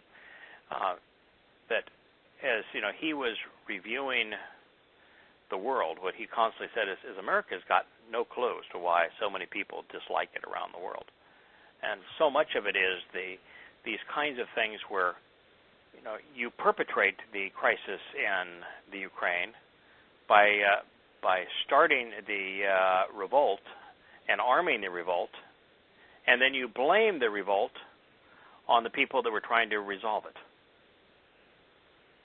I mean, he said, to blame Putin for the Ukraine is, when the United States started, is insane. He went on so far as to say, think for a moment of how stupid it is for America, how ironic it is for America, how hypocritical it is for America to say that the Russians interfered with their election by running ads on Facebook, when America has meddled in every election around the world for the last 100 years. Yeah. Who in the world the a Americans lot think more they are? Have they no idea? Than that. I could name 200. A lot more serious ways. Right. Yeah. Have you been watching the thing on PBS about Vietnam? No. Boy. What are they saying about Vietnam? I wasn't going to, and then one night I was there and I watched it. It'll make you sick about America. What is the gist of it? Well, the gist of it, at least the hour or so that I watched, they went through the McNamara thing where they decided. Of course, I've seen the tapes and everything before of what he says with LBJ, but they got together in '65, and McNamara says, there's a big bunch of them in a room, and McNamara says, there's no way we can win this war. We're not going to do anything. We keep killing our own people. Right. They'll take 10 deaths for every one that we have. And And he said, you need to get out. And the other option was, he said, well, why don't we negotiate with Russia and have them put some force on these people to negotiate. And they all took a vote, and they all came out 10 out of 10, well, 10 to 1. No, we're going to vote for more killing. Send more troops, send more troops, send more troops. And then they went into all the real life stuff of them going in and burning. They go into a little village, and because they decided these little people are communists, they run them all out and shoot them all up. They kill children. They kill all the Vietnamese that don't bow down immediately. Then they burn their homes, and then they say, we're here to save you from the communists. Yeah. Beg your pardon? Yeah. Yeah. Yeah, it's like, what did we do in Iraq and Afghanistan? We destroyed those countries. Yeah, we destroyed those countries. We bombed the living daylights out of them. And we said, by the way, Agent Orange everywhere. You can't live it. You can't grow anything there. Where they bombed it. Right. And what I was amazed of that they would literally they interviewed the Americans general. were drugged out of their mind in Vietnam. I mean, I don't blame the troops for the majority of them being drugged, because how would you deal with it? And you can't even blame the volunteers now who were part of the America's war machine in Desert Storm and each of the subsequent invasions of Iraq and Afghanistan, because what they were asked to do was insane. And so they're drugged out of their mind. 650,000 of them being drugged now as a result of claiming post-traumatic stress syndrome. Well, the stress wasn't. I can't remember who it was, but I saw an interview with someone who's a Iraq war veteran, and they were talking about the amount of people coming back with PTSD, and his response was, "Those are the ones with a conscience." Yeah. It's been destroyed. What we've asked them to do is insane. Now, they're not heroes. We've turned them into mushmelons. They're dangerous to themselves. They're dangerous to society. We've destroyed their lives. And you ought not honor that. You ought not pretend that they provided for our freedoms, that they defended the country. America had absolutely nothing at stake in Afghanistan or Iraq. Nothing. Nothing. No. Or Libya. Or Syria.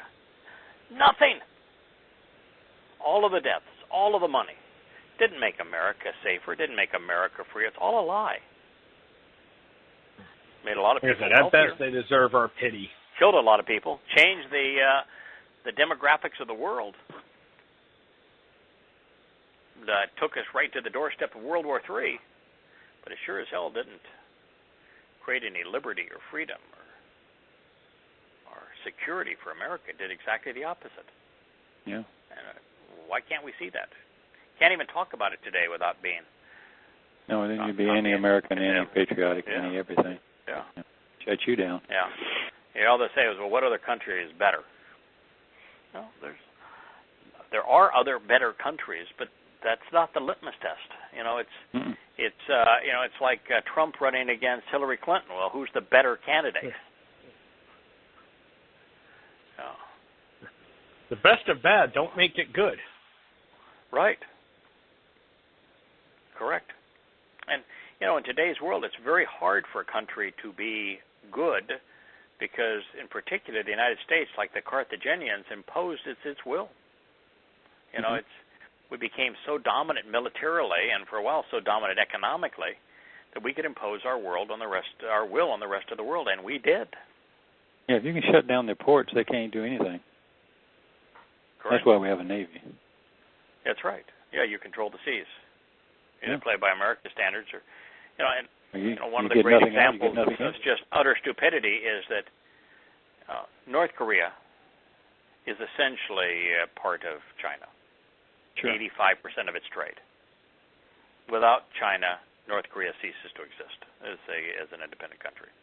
When we invaded North Korea during the Korean War, the Americans weren't killed by the North Koreans, they were killed by the Chinese. Yeah, hundreds of thousands of them at a time. Right. Yeah. You want to resolve Korea, you can't be sailing warships through the South China Sea and besmirching the reputation of China. You can't be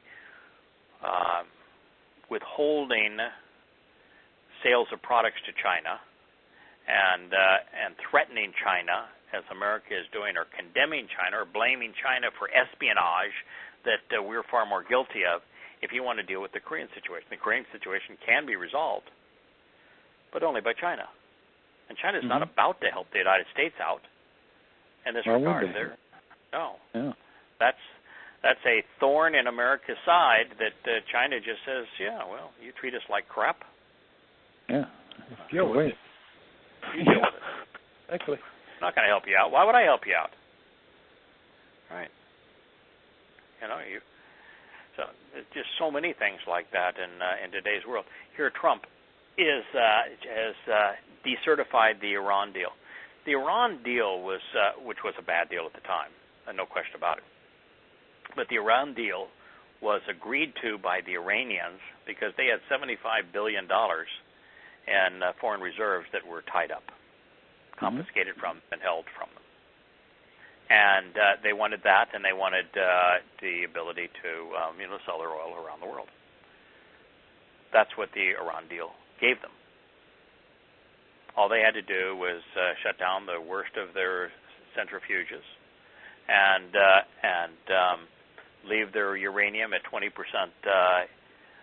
refined towards the uranium-235, and that was it.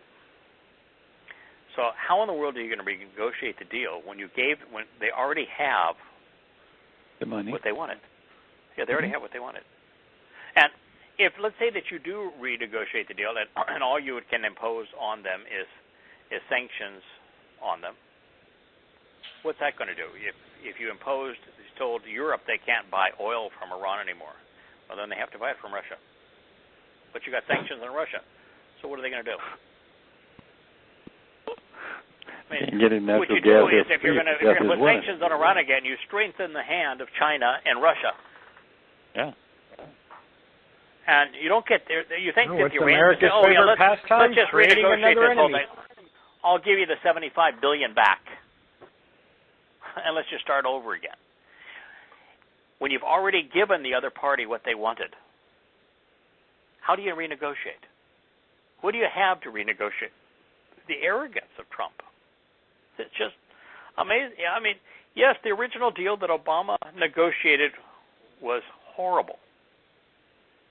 But after you've negotiated it, you can't say, well, I didn't like it, and take it renegotiate. back. Yeah, take it back. You've given them their money. Do-overs. You've given, and in the process, by the way, you gave them Iraq. Yeah, already. Yeah, you already gave them Iraq. And Syria by default, by connection. I mean, the only thing that you could do that would be a threat to Iran today that would cause Iran to be willing to negotiate is to say, if you don't renegotiate, now that we have, by the way, we sold Saudi Arabia another $30 billion worth of weapons. This was the THAAD missile defense program this time. Mm-hmm. So they can bomb Israel with impunity should they wish to. The only thing that you can do now to renegotiate a deal with Iran is to say, if you don't, we will continue to supply Saudi Arabia with many, many hundreds of billions of dollars worth of weapons, and we'll tell them, go ahead and use them on Iran. We don't care. That's all you got. And so if you have Iran or Syria, I mean, it's not Syria, you have Saudi Arabia go in and declare war on and start sending missiles, American missiles and bombs into Iran, what do you think is going to happen to the Middle East? Oof. You think invading Iraq was bad. You think invading Afghanistan was bad. You think that invading Syria was bad. You think that bombing Libya was bad. You ain't seen nothing until you have Saudi Arabia and Iran go at it with a conflict between Soviet and American weapons, pitting the United States and Europe on the side of Saudi Arabia and Russia and China on the side of Iran. What does that do to the oil business? the whole thing is, yeah. Just wipe right. yourself If you were, the reason that Saudi Arabia started flooding the market with oil was principally to do one thing, and that is to hit the Iranians in a vulnerable position where if the Iranians, who are now free to sell their oil on world markets after their nuclear agreement, that nuclear treaty, if oil was depressed in price, and it fell, by 5 times, from $100 a barrel to $20 a barrel. If oil is depressed in price, then the Iranians will not have the financial wherewithal to arm themselves to a point where they would be successful in a battle against Saudi Arabia. That was Saudi Arabia's calculus. Yeah.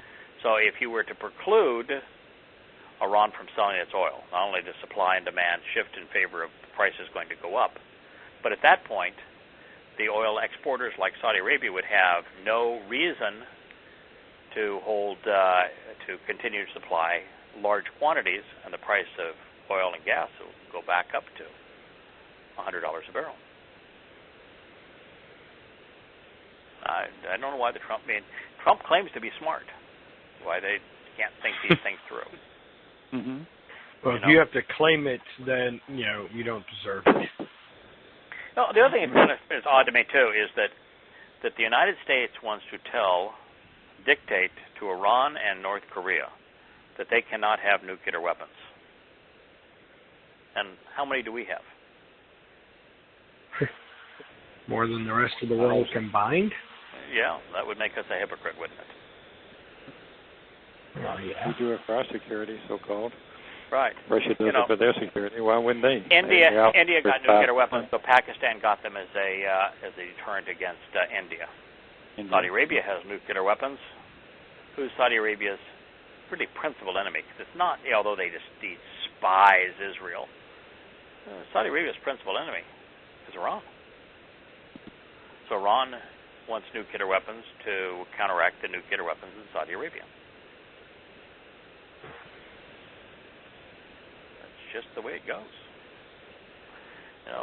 North Korea, thanks to the Trumpster and others, has determined the United States is their great foe. The United States has nuclear weapons. They have to have nuclear weapons to oppose the United States. The nature of man, isn't it? Yeah, we just escalate till we become Nephal.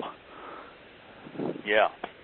I watched a program. It was on the Science Channel, and they were talking about finding giants on Earth.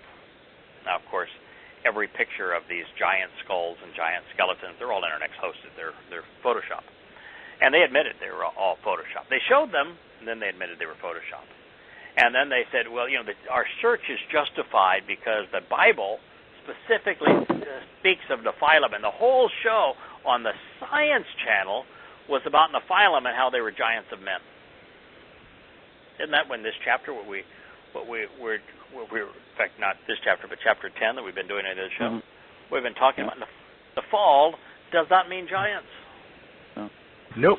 Nothing about the word means giants. Oh, God. And they were having these spiritual beings, had sex with earthly women, and they created these giants, and we should look for them because the evidence exists that they existed. No, they didn't. Yeah. Homo sapiens can't be giants. Our frame doesn't allow it. It just absolutely break down, and there's no archaeological evidence whatsoever that they existed, and the Bible does not speak of them, and it really is sad when the Science Channel will misrepresent what God said. Add them to the list. Add them to the list. Oh, God, it's frustrating. Oh, what a world. The Science Channel is the place you thought you could go to get away from. I'm not even watching NFL games anymore. I can't stand the politics of it. Where do you go now for entertainment besides Yahowah? That's all I've been doing here recently. Hey, that I was reading translating. Your last stuff. Some of your last stuff is really funny. I mean, and I had not thought. I've read about 2-3 pages of the one you sent me that day, 16. Yeah. But there are some funny steps. There's no question about it. Yeah. So, but it's just you're right. Yahweh's just entertaining as all get out. He is funny. When it's translated right and you get the real story, you go, wow. Yeah, I know. He's really funny. There's no question about it. He's got my kind of humor. Yeah, it's sarcasm. Yeah. What he does with Paul is just hilarious. Oh, I know. It's just lowly and little. Oh, yeah. It's totally sarcasm. But sarcasm with a point. Yeah, I love it. That's why like Roy had sent me some wonderful additions to chapter 15, and I just never. I've started them again this evening because I finally finished the rough draft of the initial draft anyway of 16. But I was hooked on it. Each new word was addictive. I couldn't pull myself away from it. It was Eliah's approach was so in your face, so funny, so mocking, so sarcastic. I can't wait to read this now. Oh, and then there's you're going to send us that thing on JB about Canaanite, right? Send me JB. Yeah. Where did you find that? I want to read those. Oh, it's in chapter 16. That's how I ended up going to Kings 18, is because it was the confrontation between the Canaanite religion of Baal and Yahowah.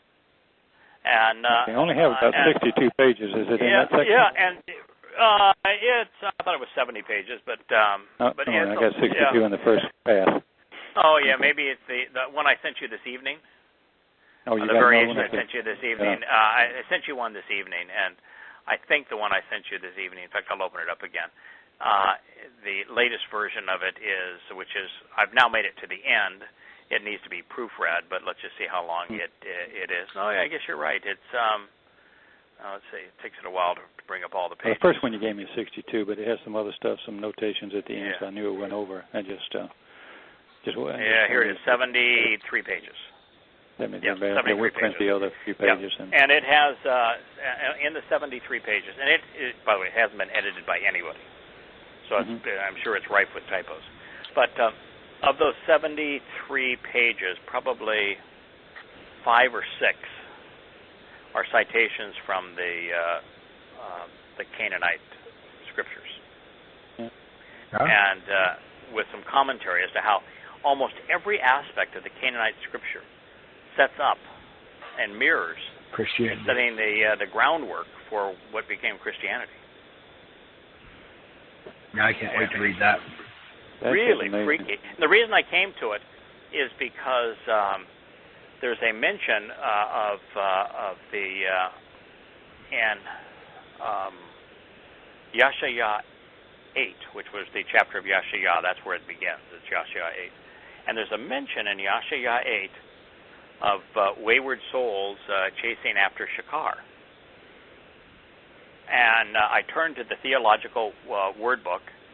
And they mentioned that Shakar was specifically discussed in the Tel Shamra tablets. I'd never heard of the Tel Shamra tablets. Never heard of them. And so I Googled them. And then, and I found a little snippet here and there. And then finally, about the 10th time that I began to refine my search, I actually found the entirety of the religious presentation of those tablets and the whole history of the God's development and what was specifically written about the religion of the Canaanites in their own hand. So I was just mesmerized by it. I just continued to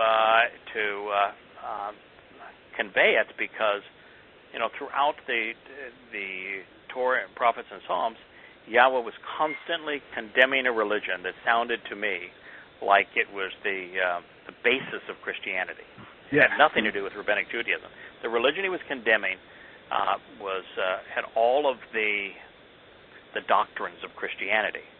And, I knew that it had to be an actual religion that was present at that time, And yet he wasn't saying it for that time because the Canaanites don't exist, so it doesn't have any value for them or towards them. No. That it had to be something that would be manifest in a big way later, and so here's using all these terms, and then I find that every single one of them, from Astarte, she's part of it. Baal the Lord plays the biggest role in it. El is the name of the god of it. Death and resurrection cult, a mother of God, a queen of heaven, a trinity. It's all there. Conquering death and dying, conquering death, and being resurrected to emerge as the Savior. The Son replacing God the Father in the cult, but it's all there. Wow. I thought it was fascinating, but yeah, it's in that it's in the 16th chapter. And I know what I'll be doing this weekend. So at this point, I'd love your constructive criticism. So as you read it, please, by all means. Oh, you know what I forgot to do that I was going to do in it too, Kirk. You'll catch me on this. You wrote me all that additional stuff on the migration of the Israelites. Mm-hmm. It actually fits better into the 16th chapter than it did into the 14th. So before we publish it here, I'll go back and add it. You'll come to the point where he's talking about the dispersion of the Israelites. Israel. By the way, it also works. It also works it works in Yeshaya 8, and it works in particularly as God is saying, it's going to be 7,000 as a remnant. Wow.